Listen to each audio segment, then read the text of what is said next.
Dear students, আমরা এই পর্বে মৌলের পর্যাবৃত্ত ধর্ম রাসায়নিক বন্ধন এই চ্যাপ্টারের অত্যন্ত গুরুত্বপূর্ণ একটা টপিক নিয়ে আলোচনা করব এবং সেই টপিকটা হচ্ছে আমাদের এই চ্যাপ্টারের সবচেয়ে ইম্পর্ট্যান্ট একটা টপিক। সেটা হচ্ছে ডি ব্লক মৌলের রসায়ন, অর্থাৎ ডি ব্লক মৌল এবং অবস্থান্তর মৌলের মধ্যে যে পার্থক্য সেটাই আমি এখন দেখাবো। দেখো, প্রথম কথা হচ্ছে আমরা যে কোনো ব্লকে যখন আমরা ভাগ করি কোনো মৌলকে, সেটা একদম স্বাভাবিকভাবে বোঝার জন্য আমার ইলেকট্রন বিন্যাস করার সময় সর্বশেষ ইলেকট্রন যে অরবিটালে যাবে সেটা সেই ব্লক মৌল। যেমন একদম সিম্পল একটা উদাহরণ হচ্ছে যে আমি যখন একটা পরমাণুর ইলেকট্রন বিন্যাস করি, সর্বশেষ ইলেকট্রন যদি এস অরবিটালে যায় তাহলে সেটা এস ব্লক মৌল, পিতে গেলে সেটা পি ব্লক মৌল, ডিতে গেলে ডি ব্লক মৌল এবং এফ অরবিটালে যদি যায় তাহলে সেটা এফ ব্লক মৌল। তাহলে আমাদের ডি ব্লক মৌলের একদম ফান্ডামেন্টাল কতগুলো জিনিস তোমাদের অবশ্যই জানা থাকতে হবে। প্রথমে ডি ব্লক মৌল পড়ার সময় আমাদেরকে কিন্তু জানা থাকতে হবে যে ডি ব্লক মৌলের সংখ্যা কতটা। দেখো, আমাদের যেমন এস ব্লক মৌলের সংখ্যা আমি ইতিমধ্যে বলেছি 14টা, পি ব্লক মৌল 36টা, ডি ব্লক মৌল হচ্ছে টোটাল 41 এবং এফ ব্লক মৌলের সংখ্যা হচ্ছে টোটাল 27। তার মানে টোটাল হচ্ছে আমার 118টা মৌল। তার মধ্যে আমরা এখন যেটা আলোচনা করব সেটা ডি ব্লক মৌল নিয়ে এবং ডি ব্লক মৌল অবস্থান্তর মৌলের মধ্যে পার্থক্য। আবার এই অবস্থান্তর মৌলের কিছু স্পেশাল ধর্ম আছে, 5টা ধর্ম আছে। তার মধ্যে ধর্মগুলো যদি আমি সিরিয়ালি বলি, সেটা হচ্ছে পরিবর্তনশীল জারণ সংখ্যা প্রদর্শন বা পরিবর্তনশীল যোজনী, তারপর রঙিন যৌগ গঠন, জটিল যৌগ গঠন। আমি একটু যদি এখানে লিখেই নিই তাহলে তোমাদের বুঝতে সুবিধা হবে। প্রথমে আমাদের আলোচনাটা হবে ডি ব্লক মৌল ও অবস্থান্তর মৌল। আমি এটা ব্যাখ্যাটা তোমাদেরকে দেখাবো। অবস্থান্তর মৌল, তো প্রথম থেকে ভিডিওটা সম্পূর্ণ দেখার জন্য অনুরোধ রইল তোমাদের, কারণ এই টপিকটা এই চ্যাপ্টারের খুব ইম্পর্ট্যান্ট একটা টপিক। তাহলে ডি ব্লক মৌল এবং অবস্থান্তর মৌলদের মধ্যে পার্থক্য এবং আরেকটা যে ইম্পর্ট্যান্ট জিনিস যেটা বললাম সেটা হচ্ছে এই অবস্থান্তর মৌলের যে 5টা ধর্ম আছে তার মধ্যে 2টা ধর্ম আমি আলোচনা করব। একটা হচ্ছে রঙিন যৌগ গঠন, অর্থাৎ কোনো যৌগ সেটা রঙিন যৌগ হবে কি না, রঙিন যৌগ গঠন, এবং আরেকটা হচ্ছে জটিল যৌগ গঠন। তাহলে এই রঙিন যৌগ গঠন এবং জটিল যৌগ গঠন এই চ্যাপ্টারের খুবই ইম্পর্ট্যান্ট একটা টপিক। অর্থাৎ আমি যদি এই চ্যাপ্টারের মাত্র 2টা টপিকের কথা বলি, যে 2টা টপিক টপ মোস্ট ইম্পর্ট্যান্ট, তার মধ্যে একটা হচ্ছে সংকরণ বা হাইব্রিডাইজেশন এবং অন্যটা হচ্ছে ডেফিনেটলি আমাদের এই যে অবস্থান্তর মৌলের যে ধর্ম, রঙিন যৌগ এবং জটিল যৌগ গঠন। তো দেখো, আমি আবারও বলি, ভিডিওটা একদম প্রথম থেকে শেষ পর্যন্ত দেখবে, তাতে তোমাদেরই পুরো ব্যাপারটা ক্লিয়ার হবে। প্রথমে আসো ডি ব্লক মৌল। আমরা জানি ডি ব্লক মৌল স্টার্ট হয় 21 নাম্বার মৌল থেকে, অর্থাৎ আমার 21 যে মৌলটা আছে সেটা হচ্ছে স্ক্যান্ডিয়াম 21। তাহলে এটার ইলেকট্রন বিন্যাস যদি লিখি তাহলে দেখা যাবে 1s2 2s2 2p6, তারপরে 3s2 3p6 এবং 4s2 যাওয়ার পরে তারপরে 3d1। অর্থাৎ দেখো, যেহেতু 4s অরবিটালে আগে ইলেকট্রন যায় তারপরে 3d অরবিটালে, এটা আমাদের আহ্বায়ক নীতিতে বলাই ছিল যে যাদের n+l এর মান কম, তাদের শক্তি কম, সেখানে আগে ইলেকট্রন যাবে। এখানে n+l এর মান হচ্ছে 4 আর এটা n+l এর মান হচ্ছে 5। সুতরাং এইখানে আগে ইলেকট্রন যাবে, তারপরে বাকি ইলেকট্রন এখানে যাবে। তাহলে সেই হিসেবে সর্বশেষ ইলেকট্রন ডি অরবিটালে গেছে এবং ডি অরবিটাল মাত্রই শুরু হয়েছে, সেজন্য এটা প্রথম ডি ব্লক মৌল, কারণ এর আগে কিন্তু ডি ব্লক স্টার্ট হয় নাই। তাহলে এই মৌলটা হচ্ছে আমাদের ডি ব্লক মৌল। কেন? কারণ তার সর্বশেষ ইলেকট্রন ডি অরবিটালে গেছে। কিন্তু অবস্থান্তর মৌলের যে সংজ্ঞা, অবস্থান্তর মৌলের সংজ্ঞা এর আগে পর্যন্ত আমরা এসএসসি লেভেল পর্যন্ত যেটা ছিল সেখানে কিন্তু তেমন একটা ডিটেলস লেখে না। ওইখানে শুধুমাত্র এরকম ছিল যে গ্রুপ 3 থেকে 12 পর্যন্ত মৌলগুলোকে অবস্থান্তর মৌল বলে। তো সেটা আসলে অ্যাকচুয়াল সংজ্ঞা না, কারণ অবস্থান্তর মৌলের সংজ্ঞা যদি আমি সংজ্ঞাটা যদি ডিটেলস বলতে চাই, তোমরা একটু মনোযোগ দিয়ে শুনো। যে সমস্ত ডি ব্লক মৌলের অন্ততপক্ষে একটি সুস্থিত আয়ন আছে যার ডি অরবিটাল আংশিকভাবে পূর্ণ থাকে, ভালো করে বুঝো, যে সমস্ত ডি ব্লক মৌলের অন্ততপক্ষে একটি সুস্থিত আয়ন আছে যার ডি অরবিটাল আংশিকভাবে পূর্ণ থাকে, অর্থাৎ আংশিকভাবে পূর্ণ মানে হচ্ছে D1 থেকে 9 পর্যন্ত, এটা হচ্ছে আংশিকভাবে পূর্ণ। কারণ অনেক সময় অনেকে আবার অর্ধপূর্ণ এবং আংশিক পূর্ণর মধ্যে কিছুটা গোলায় ফেলে। কারণ অর্ধপূর্ণ হচ্ছে আমরা জানি ডি অরবিটাল 10টা ইলেকট্রন থাকে, তাহলে 10-এর অর্ধেক যদি থাকে তাহলে সেটা অর্ধপূর্ণ। বাট আংশিক পূর্ণ হচ্ছে আমার 1 থেকে 9টা পর্যন্ত যে কোনো সংখ্যা থাকলেই সেটা আংশিক পূর্ণ। তার মানে অর্ধপূর্ণও কিন্তু এক ধরনের আংশিক পূর্ণ। তাহলে এখন আমরা যেই সংজ্ঞাটা কিছুক্ষণ আগে বলেছি সেটা যদি আবারও বলি, যে সমস্ত ডি ব্লক মৌলের অন্ততপক্ষে একটি সুস্থিত আয়ন আছে যার ডি অরবিটাল আংশিকভাবে পূর্ণ থাকে, অর্থাৎ 1 থেকে 9টা ইলেকট্রন থাকে ডিতে, তাদেরকে অবস্থান্তর মৌল বা ইংরেজিতে এটাকে ট্রানজিশন এলিমেন্ট বলা হয়। ট্রানজিশন এলিমেন্ট বা ট্রানজিশন মেটাল, যেহেতু এগুলো মেটাল ধাতু। তাহলে সেই হিসেবে দেখো, আমাদের স্ক্যান্ডিয়ামের ইলেকট্রন বিন্যাসে ডিতে একটা ইলেকট্রন থাকলেও আমরা কিন্তু সংজ্ঞাতেই বলেছি যে যে সমস্ত ডি ব্লক মৌলের অন্ততপক্ষে একটি সুস্থিত আয়ন আছে। এখন আমাদের প্রত্যেকটা মৌলের সুস্থিত আয়নগুলো কী আছে সেটা কিন্তু আমাদের আয়ত্তে থাকতে হবে, সেটা জানা থাকতে হবে।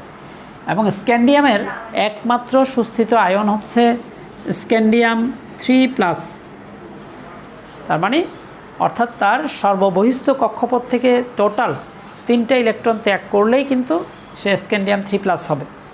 তো সেই ক্ষেত্রে আমরা যদিও ইলেকট্রন বিন্যাস আহ্বায়নীতি অনুসারে এইভাবে লিখেছি, কিন্তু যখন ইলেকট্রন ত্যাগ করবে তখন কিন্তু প্রথমেই ইলেকট্রন ত্যাগ করার সময় সর্ববহিস্থ শক্তি স্তর থেকে ইলেকট্রন যাবে।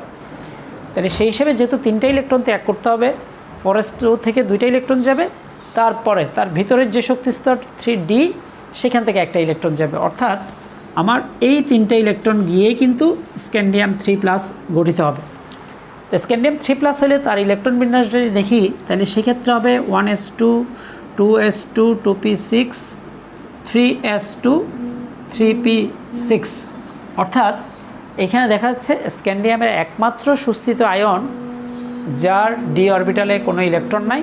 সুতরাং স্ক্যান্ডিয়াম আমাদের ডি ব্লক মৌল হলেও এটি অবস্থান্তর মৌল নয়, কারণ এটার একমাত্র সুস্থিত আয়নের ডি অরবিটাল আংশিক পূর্ণ না।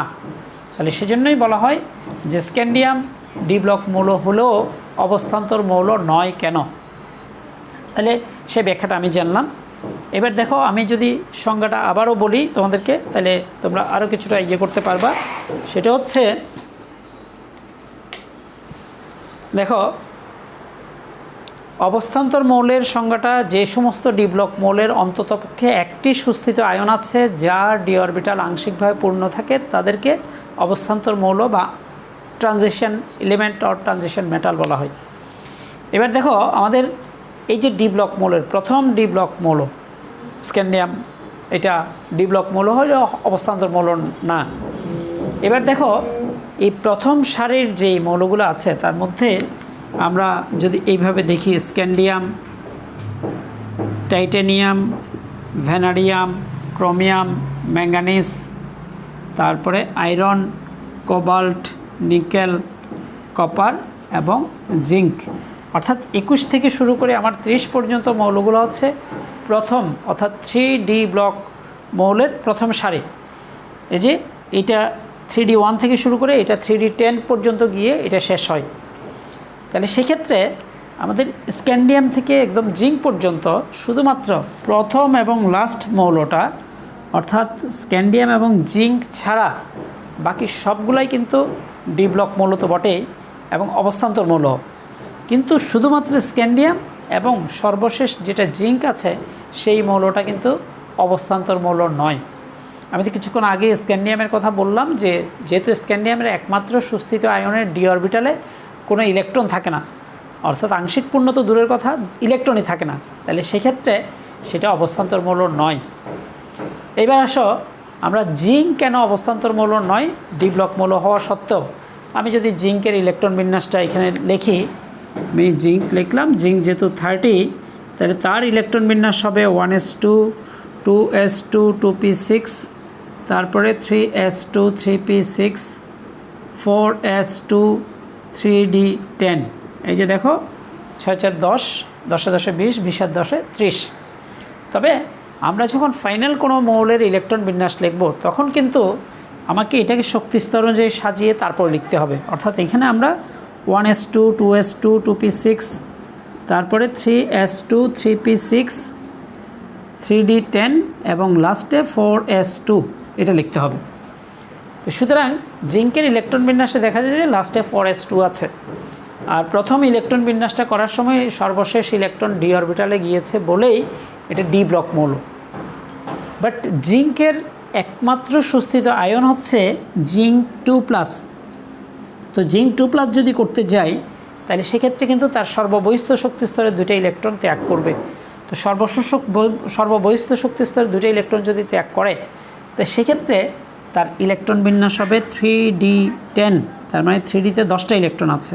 আমরা কিন্তু আগেই বলেছি যে সুস্থিত আয়নের ডি অরবিটালে 1 থেকে 9টা ইলেকট্রন থাকতে হবে। 10টা ইলেকট্রন থাকলে সেটাকে কিন্তু আমরা অবস্থান্তর মৌল বলবো না। তাহলে সেক্ষেত্রে আমাদের জিঙ্ক অবস্থান্তর ডি ব্লক মৌল হলেও অবস্থান্তর মৌল নয়, কারণ জিঙ্কের একমাত্র সুস্থিত আয়নের ডি অরবিটালে 10টা ইলেকট্রন অর্থাৎ পুরোপুরি পূর্ণ থাকে, আংশিক পূর্ণ না। এখন হয়তো কেউ কেউ এভাবেও চিন্তা করতে পারে যে জিঙ্কের ইলেকট্রন বিন্যাসে ডি অরবিটাল পুরোপুরি পূর্ণ না বলে সেটা অবস্থান্তর মৌল নয়। এটা বললে ভুল হবে, কারণ আমাদের মৌলের ইলেকট্রন বিন্যাসে যদি 10টা ইলেকট্রন থাকেও তাহলে সেক্ষেত্রে কিন্তু সেটা অবস্থান্তর মৌল হতে পারে যদি তার আয়নগুলার কোনো একটা আয়ন অর্থাৎ কোনো একটা সুস্থিত আয়নের যদি 1 থেকে 9টা ইলেকট্রন থাকে। দেখো আমরা কপারের যদি ইলেকট্রন বিন্যাস করি, কপার আমরা জানি কপারের পারমাণবিক সংখ্যা হচ্ছে 29। তো 29-এর ইলেকট্রন বিন্যাস যেটা সেটা হচ্ছে 1s2 2s2 2p6, তারপরে 3s2 3p6, তারপরে 4s1 3d10। দেখো অর্থাৎ কপারের নর্মাল ইলেকট্রন বিন্যাস হচ্ছে এটা। আমরা যদি শক্তি স্তর অনুযায়ী সাজিয়ে লিখি তাহলে 4s1টা বাইরে যাবে, 3d10 4s1। এবং আমরা জানি যে কপারের 2টা সুস্থিত আয়ন আছে, একটা হচ্ছে কপার প্লাস। কপার প্লাস যখন হবে তখন 4s থেকে একটা ইলেকট্রন গিয়ে সেটা হবে 3d10। আর কপারের আরেকটা সুস্থিত আয়ন আছে সেটা হচ্ছে কপার 2+। এবং কপার 2+এ যেহেতু 2টা ইলেকট্রন যাইতে হবে তাহলে সেক্ষেত্রে এখান থেকে একটা ইলেকট্রন গেলে ফাইনালি কিন্তু থাকে 3d9। ওই যে দেখো আমরা যে বলেছি যে সমস্ত ডি ব্লক মৌলের অন্ততপক্ষে একটি সুস্থিত আয়ন আছে যার ডি অরবিটাল আংশিকভাবে পূর্ণ। তাহলে দেখো এই কপারের একটা সুস্থিত আয়ন অন্তত আছে যার ডি অরবিটাল আংশিকভাবে পূর্ণ। 2টা থাকার মানে দরকার না, একটা হইলে হয়। এবং আরেকটা জিনিস যেটা ভুল করে সেটা হচ্ছে অনেকে ভাবে যে কপার প্লাসটা মনে হয় অবস্থান্তর নয়, কপার 2+ অবস্থান্তর। সেটা না, অবস্থান্তর কখনো আয়ন হয় না, অবস্থান্তর মৌল। কিন্তু সেটা আয়ন দিয়ে হিসাব করতে হয়, অর্থাৎ তার সুস্থিত আয়নের মধ্যে কমপক্ষে একটা সুস্থিত আয়নেরও যদি ডি অরবিটাল আংশিকভাবে পূর্ণ থাকে তখন আমরা ওই মৌলটাকে অবস্থান্তর মৌল বলবো। তাহলে কপারের যেহেতু 2টা সুস্থিত আয়ন আছে তার মধ্যে একটা সুস্থিত আয়নের ডি অরবিটাল পুরোপুরি পূর্ণ থাকলেও অন্য একটা সুস্থিত আয়নের ডি অরবিটাল আংশিকভাবে পূর্ণ বলেই ওই কপারকে আমরা অবস্থান্তর মৌল বলি। তাহলে বাকি যেগুলো আছে সেগুলো তো অবস্থান্তর মৌল হবেই। বাকিগুলা অর্থাৎ সুস্থিত আয়ন যদি হয় দেখা যাবে তাদের ডি অরবিটাল আংশিকভাবে পূর্ণ থাকে। তাহলে আমার এই কথাটা ডি ব্লক মৌল এবং অবস্থান্তর মৌলের মধ্যে আমি পার্থক্যটা দেখাইলাম। এবং মাঝে মধ্যে বলা হয় এরকম যে সকল অবস্থান্তর মৌলই ডি ব্লক মৌল, কারণ অবস্থান্তর মৌলের সংজ্ঞার মধ্যে বলা হচ্ছে যে সমস্ত ডি ব্লক মৌল, তার মানে অবস্থান্তর মৌল হইতে হইলে অবশ্যই ডি ব্লক মৌল হইতে হবে। তাহলে সকল অবস্থান্তর মৌলই ডি ব্লক মৌল, কিন্তু সকল ডি ব্লক মৌলই অবস্থান্তর মৌল নয়। কারণ ডি ব্লক মৌল সবগুলা কিন্তু অবস্থান্তর মৌল হবে না, কারণ কিছু আছে যাদের সুস্থিত আয়নের ডি অরবিটাল আংশিক পূর্ণ থাকবে না, পুরোপুরি পূর্ণ থাকবে, কিংবা কোনো ইলেকট্রনই থাকবে না। এরকম হয়, যেটার উদাহরণ আমরা বলছি স্ক্যান্ডিয়াম এবং ওইদিকে জিঙ্ক। তাহলে সেই কারণেই আমাদের অবস্থান্তর মৌল এবং ডি ব্লক মৌলের মধ্যে এই মেজর পার্থক্যটা আছে। এবার আমরা চলে যাব যে অবস্থান্তর মৌল এবং ডি ব্লক মৌল, এরা বিশেষ করে অবস্থান্তর মৌলগুলো দুই ধরনের যৌগ, একটা হচ্ছে রঙিন যৌগ এবং আরেকটা হচ্ছে জটিল যৌগ গঠন করে। আমরা এখন রঙিন যৌগ এবং জটিল যৌগের টোটাল ব্যাপারটা আমি একদম ফুল ক্লিয়ার করব, তোমরা একটু মনোযোগ সহকারে সেটা শুনবা। দেখো, রঙিন যৌগ এবং জটিল যৌগ এক্সপ্লেন করার জন্য আমি প্রথমেই উদাহরণ হিসেবে কয়েকটা জটিল যৌগের মানে এক্সাম্পল নিব। সেটা হচ্ছে আমাদের খুব ইম্পর্ট্যান্ট একটা যৌগ আছে CuNH3 তারপরে এইখানে SO4। এই যৌগটার নাম হচ্ছে টেট্রাএমিন কপার 2 সালফেট। টেট্রাএমিন কপার ব্র্যাকেটের 2 রোমান হরফের 2 সালফেট এই যৌগের নাম। তাহলে এই যৌগটা অ্যাকচুয়ালি মানে সালফেটটা এটার সাথে আয়নিক বন্ধনে আবদ্ধ আছে, কিন্তু যে অংশটা জটিল আয়ন, অর্থাৎ এটা একটা জটিল যৌগ, কারণ জটিল যৌগের কতগুলো নেচার আছে। জটিল যৌগের মধ্যে একটা অবস্থান্তর মৌল বা ডি ব্লক মৌল থাকবে, লিগ্যান্ড থাকবে। লিগ্যান্ড মানে হচ্ছে যারা একজোড়া মুক্ত জোড় ইলেকট্রন দান করার মাধ্যমে সন্নিবেশ সমযোজী বন্ধন তৈরি করে তাদেরকে লিগ্যান্ড বলা হয়। তাহলে এখানে অ্যামোনিয়া লিগ্যান্ড, 4টা লিগ্যান্ড আছে। তাইলে ওই লিগ্যান্ডযুক্ত যে অবস্থান্তর মৌল আছে সেই পুরাটাকেই, যেটা থার্ড ব্র্যাকেট দিয়ে আমি লিখেছি, সেটি হচ্ছে আমাদের জটিল আয়ন। অ্যাকচুয়ালি আমাদের রঙিন যৌগ বা জটিল যৌগ গঠনে আমাদের সালফেটের কোনো ভূমিকা নাই। মেইন ভূমিকাটা হচ্ছে এখানে অবস্থান্তর মৌলটা, অর্থাৎ আমি শুধুমাত্র তাইলে সে আয়নটাই যদি নিয়ে অর্থাৎ রঙিন যৌগ গঠন করবে কি করবে না সেই ব্যাখ্যাটা দেখি, তাহলে তোমরা সেটা ক্লিয়ার হইতে পারবা। একটু আবারও বলি, ফুল ভিডিওটা তোমরা অবশ্যই দেখবে। এই টেট্রাএমিন কপার আয়ন, তার মানে সালফেট যদি বাদ দিই, আমি সালফেটের যোজনী যেহেতু 2, এটার যোজনী নিশ্চয়ই 2, তাহলে টেট্রাএমিন কপার আয়নের মানে জারণ সংখ্যা হচ্ছে 2+। তাহলে এই আয়নটা রঙিন যৌগ গঠন করে কিনা সেটা দেখব আমরা। একইভাবে আমাদের আরও কয়েকটা যৌগ আছে, যেমন K4FeCN6 এবং এই যৌগটার নর্মাল নাম হচ্ছে পটাশিয়াম ফেরোসায়ানাইড।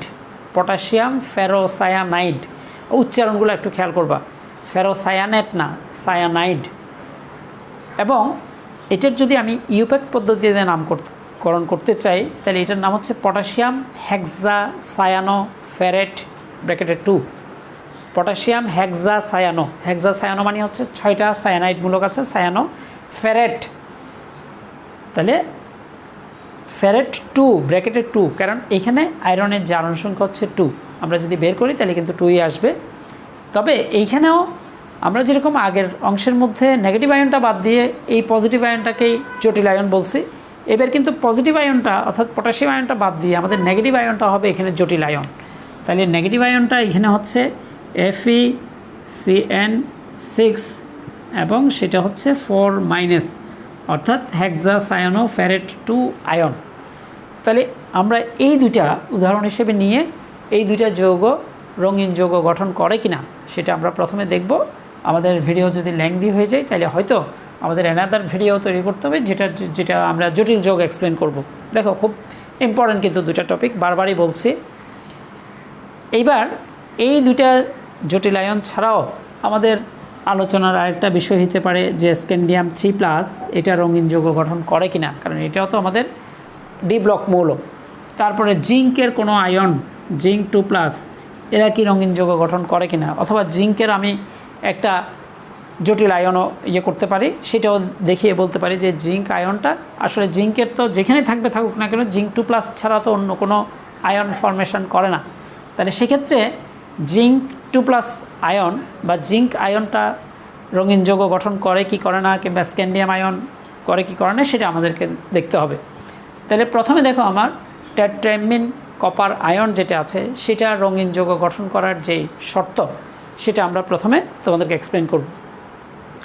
দেখো, যে কোনো একটা আয়ন রঙিন যৌগ গঠন করবে কিনা সেটার জন্য প্রথমে সেখানে যে কেন্দ্রীয় পরমাণু যেটা আছে জটিল আয়নের মধ্যে, কেন্দ্রীয় পরমাণু মানে কি, অর্থাৎ অবস্থান্তর মৌল বা ডি ব্লক মৌল যাকে কেন্দ্র করে সেখানে লিগ্যান্ডগুলো যুক্ত থাকবে।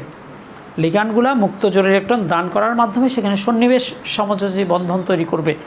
তাহলে এখানে কপার হচ্ছে অবস্থান্তর মৌল, কেন্দ্রীয় মৌল। তাহলে সেটার জারণ সংখ্যা আমরা হিসাব করব। দেখো এটার জারণ সংখ্যা হিসাব করার জন্য আমরা যদি কপারকে x ধরি প্লাস 0 × 4, 0 × 4 কোথেকে লিখলাম দেখো, কারণ অ্যামোনিয়া একটা যৌগ, নিরপেক্ষ যৌগ, নিরপেক্ষ যৌগের জারণ সংখ্যা 0। তাহলে 0কে 4 দিয়ে গুণ করলে 0ই হবে এবং টোটাল জারণ সংখ্যার যোগফল কিন্তু +2।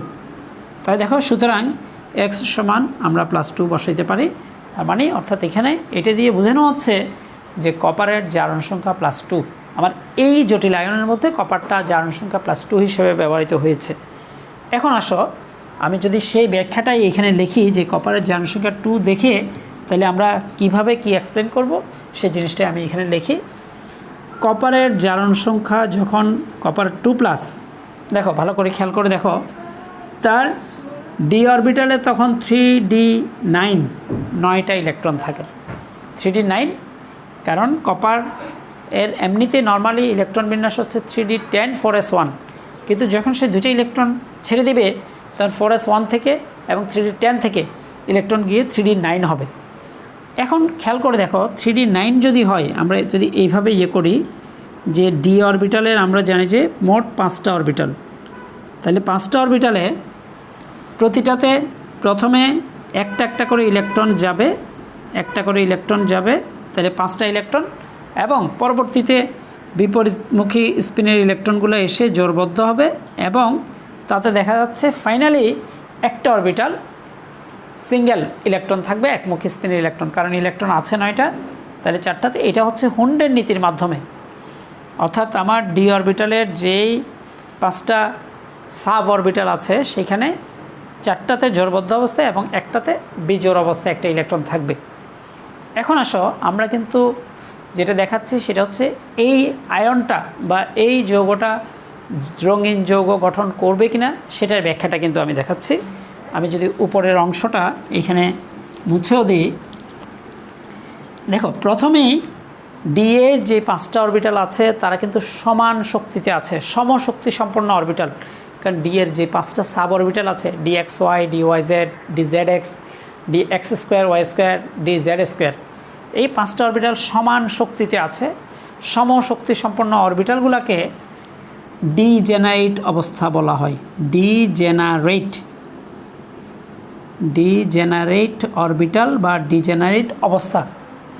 এখন এটি সমান শক্তিতে আছে সেটা আমরা কীভাবে বুঝবো? দেখো আমরা যদি নিচ থেকে উপরের দিকে অর্থাৎ স্থিতিশক্তির মানটা এখানে হিসাব করি, যে এখানে তার শক্তিটা 0 অবস্থায় আছে, এইখানে ধরো 10, তারপরে এইখানে 20, এইখানে 30, তারপরে 40, 50, এইভাবে যদি দেখি তাহলে দেখাও আমি এইটাকে যদি অর্থাৎ এই পুরো অরবিটালটা কিন্তু এইখানে এদিকে বর্ধিত করলে একই শক্তিতে থাকবে।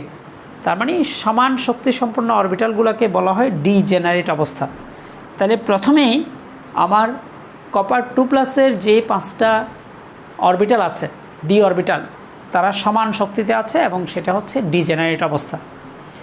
যখন এই কপারের ইলেকট্রনগুলো ডিজেনারেট অবস্থায় আছে তখন লিগ্যান্ডের অরবিটালের সংস্পর্শে এটা যখনই আসবে, দেখো ভালো করে দেখো যে কপার 2+এর ডি অরবিটাল যখন লিগ্যান্ডের অরবিটালের সংস্পর্শে আসবে তখন অরবিটাল পরস্পরকে বিকর্ষণ করে এই 5টা অরবিটাল 2টা পৃথক শক্তি স্তরে বিভক্ত হয়ে যাবে এবং তার মধ্যে 3টা শক্তি স্তরের শক্তির মান কমে যাবে এবং 2টা শক্তি স্তরের শক্তির মান বেড়ে যাবে। এবং এই অবস্থাটাকে বলা হয় আবার নন ডিজেনারেট অবস্থা। ওইটা ছিল ডিজেনারেট অবস্থা, এটা নন ডিজেনারেট অবস্থা। তাহলে এটা কি কারণে হলো?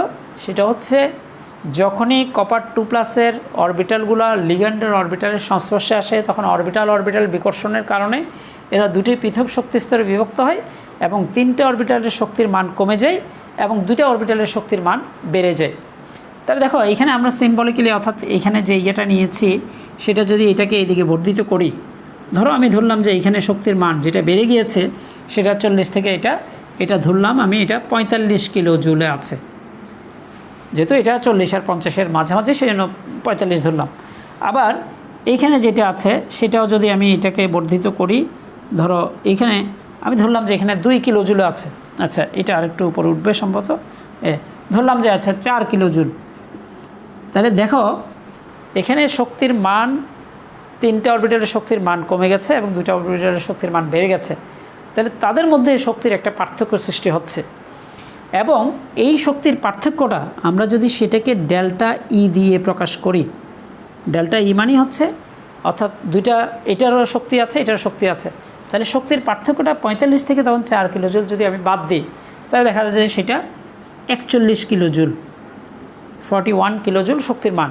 এটা জাস্ট আমাদের অর্থাৎ তোমাদেরকে বোঝানোর জন্য আমি মানটা যে কোনো একটা ধরছি। এটা যে ফিক্সড, এটার জন্য আমার 41 কিলো জুল পার্থক্য হবে সেটা না। অর্থাৎ তাদের মধ্যে যখন একটা শক্তির পার্থক্য সৃষ্টি হবে, কী কারণে শক্তির পার্থক্য সৃষ্টি হয়েছে, তাদের অরবিটালগুলো বিকর্ষণের কারণে দুইটা পৃথক শক্তি স্তরে বিভক্ত হয়েছে, এবং এই অবস্থাটাকে বলা হয় নন ডিজেনারেট অবস্থা। তখন তাদের মধ্যে শক্তির যে পার্থক্য সৃষ্টি হয় সেটা আমরা বোরের পরমাণু মতবাদ অনুযায়ী জানি যে শক্তির পার্থক্য delta E equals H nu, প্লাঙ্কের ধ্রুবক এবং ইন্টু কম্পাঙ্ক। এবং এটাকে যদি আমি আরেকটু সিম্পলিফাই করি, H into C divide by lambda, যেখানে সি হচ্ছে শূন্য মাধ্যমে আলোর বেগ, যেটা 3 × 10⁸ মিটার পার সেকেন্ড, আর ল্যামডা হচ্ছে তরঙ্গ দৈর্ঘ্য। তাহলে দেখো শক্তির মানের পার্থক্যটা যদি আমি এখানে বসাই, এইচ এর মান প্লাঙ্কের ধ্রুবক সেটাও আমার জানা আছে, সি এর মান শূন্য মাধ্যমে আলোর বেগ যেটা 3 × 10⁸ মিটার পার সেকেন্ড সেটাও জানা আছে। সবগুলো মান যখন বসাবো তখন সেখান থেকে কিন্তু ল্যামডার একটা মান আমি এখানে পাচ্ছি। খেয়াল করে দেখো, ল্যামডার একটা মান পাচ্ছি।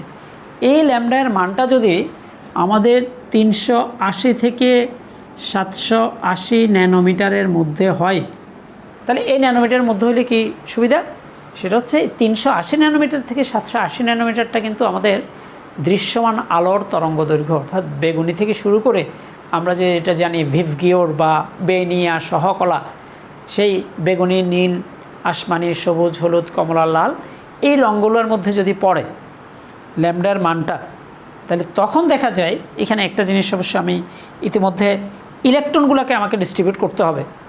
দেখো ইলেকট্রনগুলো যখন ডিস্ট্রিবিউট হবে, এখানে যতটা ইলেকট্রন থাকবে সেটা তখন প্রথমে নিম্ন শক্তি স্তরগুলো পূরণ করবে, এবং সেটা কীভাবে পূরণ করবে সেটা কিন্তু তখন ওমার হুন্ডের নীতি অনুসারে করবে, 1টা 2টা 3টা 4টা 5টা 6টা, কারণ ইলেকট্রন কিন্তু আমাদের এখানে 9টা আছে, সুতরাং 6টা আমি ইজিলি অকুপাই করতে পারি। এমনকি যদি শুধুমাত্র এখানে 6টা ইলেকট্রন থাকতো তাইলেও এই 6টা নিচেই পূরণ হইতো, উপরে যাইতো না তখন। অর্থাৎ আমার 6টা ইলেকট্রন এখানে পূর্ণ হয়েছে, আর বাকি যেই 3টা ইলেকট্রন আছে তারাও এখানে একটা একটা করে গিয়ে এখানে আবার 2টা ইলেকট্রন যাবে। তাহলে এই হচ্ছে ফাইনালি আমার নন ডিজেনারেট অবস্থায় 2টা অরবিটালের মধ্যে আমার ইলেকট্রন ডিস্ট্রিবিউশনটা এইভাবে হবে। এখন একটা জিনিস খেয়াল করে দেখো, আমরা ইতিমধ্যে বলেছি যে এখানে শক্তির যে পার্থক্যটা আছে সেই পার্থক্যটা যদি আমি এই সূত্রের মাধ্যমে সেখানে ল্যামডার মানটা বের করি, তাহলে ল্যামডা নিশ্চয়ই একটা তরঙ্গ দৈর্ঘ্যের সাথে মিলবে, এবং সেই তরঙ্গ দৈর্ঘ্যগুলো যদি আমার 380 থেকে 780 ন্যানোমিটার মধ্যে যে কোনো একটা তরঙ্গ দৈর্ঘ্য হয়, সাপোজ আমি ধরলাম ল্যামডার মানটা বরাবর 390 ন্যানোমিটার, এটা যে কোনো কিছু হইতে পারে, আমি 390 ন্যানোমিটার না বলে এটা যদি 780 হইতো, 750 হইতো, তাইলে অন্য একটা কালার হইতো। এখন আমরা জানি যে 380 থেকে 424 পর্যন্ত সেটা হচ্ছে বেগুনি রং। তোমাদের রেঞ্জগুলো বেগুনি থেকে শুরু করে, বেগুনি 380 থেকে 424, তারপরে নীল হচ্ছে 424 থেকে 450, তারপরে আসমানি 450 থেকে 500, তারপরে আসমানির পরে সবুজ হচ্ছে 500 থেকে 575, হলুদ হচ্ছে 575 থেকে 590, এবং এরপরে কমলা হচ্ছে এই 590 থেকে 647 পর্যন্ত, এবং লাস্ট ওয়ান যেটা লাল সেটা 647 থেকে 780 পর্যন্ত। রেঞ্জগুলো তোমরা অবশ্যই সবসময় মেমোরিতে রাখবা। তাহলে এখানে ল্যামডার মান যখন দৃশ্যমান কোনো রঙের সাথে সঙ্গতিপূর্ণ হবে, মিলে যাবে, তখন এইখান থেকে নিচের শক্তি স্তর থেকে ইলেকট্রন ওই রঙটা, ওই রঙের তরঙ্গ দৈর্ঘ্যটা শোষণ করে, অর্থাৎ ওই তরঙ্গ দৈর্ঘ্যের শক্তি 390 ন্যানোমিটার, সেটা হচ্ছে বেগুনি রঙ। তাহলে বেগুনি রঙের শক্তিটা শোষণ করে ইলেকট্রন সামান্য সময়ের জন্য উপরের লেভেলে যাবে, কারণ উপরের লেভেলে আমরা জানি যে একটা অরবিটাল কিন্তু ফাঁকা আছে, ফুললি অকুপাইড না, সেখানে দুইটা ইলেকট্রন থাকার কথা প্রতিটাতে, একটাতে দুইটা একটাতে একটা আছে। সুতরাং মুহূর্তের জন্য ওই ইলেকট্রন বেগুনি রঙের শক্তিটা শোষণ করে উপরের শক্তি স্তরে যাবে, কিন্তু উপরের শক্তি স্তরে গিয়ে সে কিন্তু এখানে স্থিতিশীল অবস্থায় থাকবে না, কারণ নিচের লেভেলটা ফাঁকা করে উপরের লেভেলটাতে সে হয়তো শক্তি গেইন করে আসছিল, কিন্তু সে আবার আগের অবস্থানে ফেরত যাবে। এখন আগের অবস্থানে ফেরত যাওয়ার সময় আমার যেই কালারটা বা যে রঙটা শোষণ করছিল সেই রঙটা আর দেখা যাবে না, সেটা তো শোষিত হয়ে গেছে, অ্যাবজর্বড। তাহলে সেই শোষিত তরঙ্গ অর্থাৎ রঙটা বাদে সূর্যের সাদা আলোতে বাকি যেই 6টা বর্ণ আছে সেগুলোকে বলা হয় ওই রঙের সম্পূরক বর্ণ। এমনি আমরা সম্পূরক কোণ বলতে কি বুঝি, যে দুইটা কোণের সমষ্টি যদি 180 ডিগ্রি হয় তখন একটা কোণকে অন্য কোণের সম্পূরক কোণ বলা হয়। তাহলে এখানে সম্পূরক বর্ণ হচ্ছে সূর্যের সাদা আলোতে যেহেতু 7টা বর্ণ আছে, তাহলে প্রতিটা বর্ণকে তার অবশিষ্ট 6টা বর্ণের সম্পূরক বর্ণ বলা হয়, বা একটা বর্ণের সম্পূরক বর্ণ হচ্ছে বাকি 6টা বর্ণের সম্মিলিত বর্ণ, কারণ 6টা বর্ণ মিলেও তো একটা বর্ণ হয়। আমরা জানি যে সবগুলো বর্ণ একসাথে মিলে কিন্তু হয় সাদা।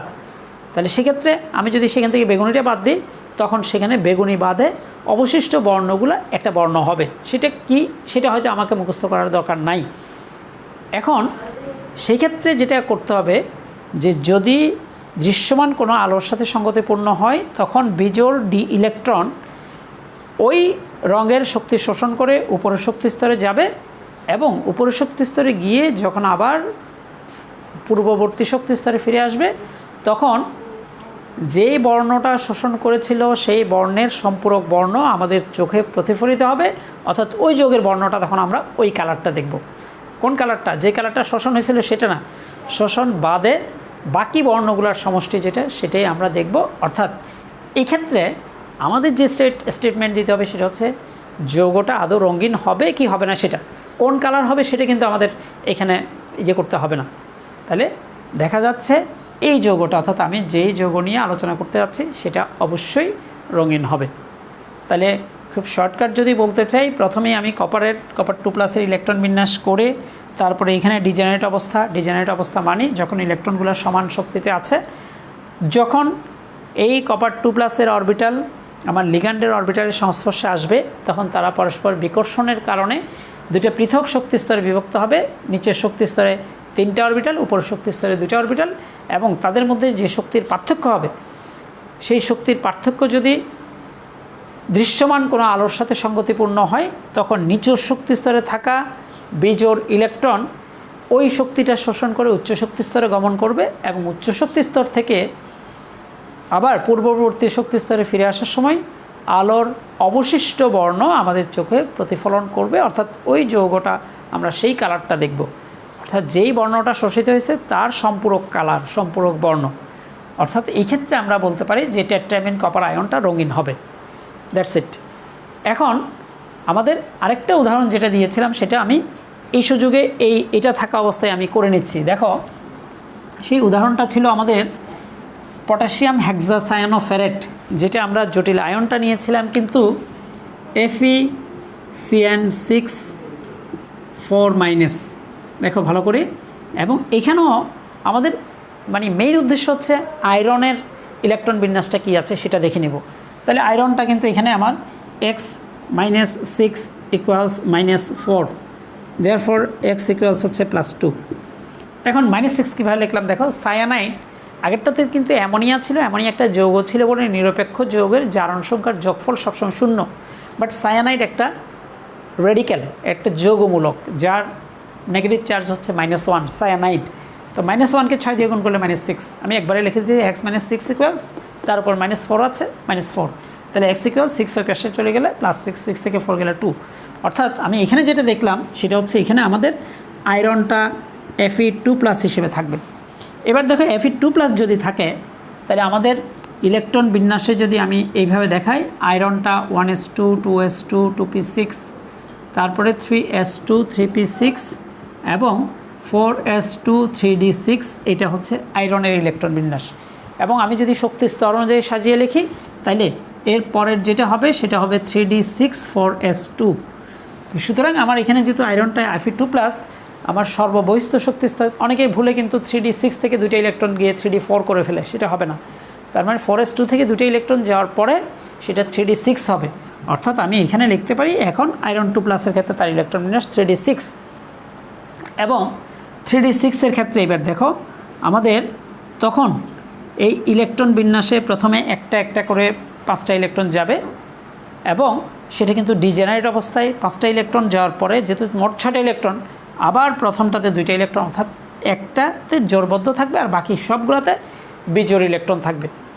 এবার দেখো স্বাভাবিকভাবে আবারও আগের মতো ইলেকট্রন সংখ্যার শুধু ডিফারেন্স, এগুলা কিন্তু অরবিটাল আবারও আমরা যদি বলি যে আয়রন 2+ এর অরবিটালটা যখন লিগ্যান্ড সায়ানাইডের অরবিটালের সংস্পর্শে আসবে তখন তাদের মধ্যে বিকর্ষণ হয়ে তারা দুইটা পৃথক শক্তিস্তরে বিভক্ত হবে, এবং দুইটা পৃথক শক্তিস্তরে যদি বিভক্ত হয় সেক্ষেত্রে দেখো আমাদের ইলেকট্রন কিন্তু আছে 6টা।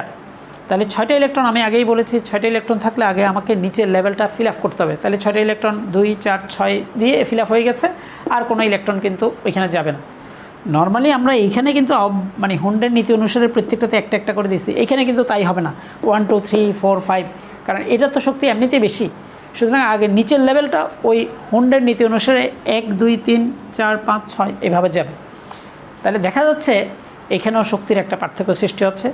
ডেফিনেটলি শক্তির পার্থক্যটা হয়তো আমি আগে যেটা লিখেছি সেইটা নাও হইতে পারে, অন্য একটা মান হইতে পারে দুইটার মধ্যে পার্থক্য। সেটা বিভিন্ন জিনিসের উপর নির্ভর করে, পরমাণুর কেন্দ্রে নিউক্লিয়াসের উপর নির্ভর করে, পরমাণুর বাইরের কক্ষে ইলেকট্রনের উপর নির্ভর করে, বিভিন্ন ফ্যাক্টর আছে। যাই হোক, যখনই তাদের মধ্যে শক্তির পার্থক্যটা এইবার ধরো আমি এখানে ধরলাম যে এটা 41 না ধরে এটা আমার অন্য যে কোনো একটা মান হইল, তো অন্য যে কোনো একটা মান হলে ডেল্টা ই এর মান থেকে আমরা আবার ল্যামডাও পাইতে পারি। এখন ধরো ল্যামডা যদি বাই চান্স এরকম হয় যে 720 ন্যানোমিটার, তো 720 ন্যানোমিটারটা কিন্তু আমাদের লাল রঙের তরঙ্গ দৈর্ঘ্য। এইবার তখন ইলেকট্রন করবে কি, এখানে যেই 3টা অরবিটালে মোট 6টা ইলেকট্রন আছে, তখন উপরের লেভেলে একটা একটা করে ইলেকট্রন, এখান থেকে একটা ইলেকট্রন কিছুক্ষণ সময়ের জন্য এখানে যাবে। দেখো ইলেকট্রন কিন্তু সবগুলো যাবে না, আমার যেমন আগে একটা অরবিটাল ফাঁকা ছিল, সে একটা অরবিটালে একটা ইলেকট্রন গেছে, এখানে 2টা অরবিটাল ফুল ফাঁকা, আমার এই জায়গা থেকে 2টা ইলেকট্রন জাস্ট আমি যদি আলাদা করে করতে যাই তাহলে এখান থেকে একটা ইলেকট্রন চলে গিয়ে এখানে কিছুক্ষণ সময়ের জন্য আসছে।